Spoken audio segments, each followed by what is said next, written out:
जी दोस्तों, शौक करें जी। बहुत से भाइयों के पास दोस्तों पाकिस्तान में चपड़े हैं और बहुत से भाइयों का दावा होगा कि हमारे चपड़े बहुत अच्छे हैं, और सेम ही दोस्तों अल्लाह से डर के दावा हमारा भी है।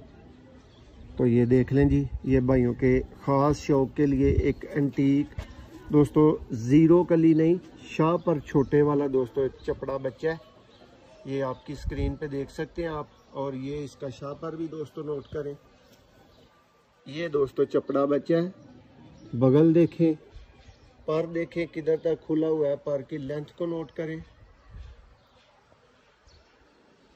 तीली आउट क्लास, ये देखें जी टेल, और ये देखें जी इनका क्लासिक किस्म का दोस्तों पंजा। उम्मीद करते हैं जी भाइयों को वीडियो पसंद आई होगी, बच्चा पसंद आया होगा। बिल्कुल अभी छोटा बच्चा है दोस्तों, वो चूं चूं करने वाला।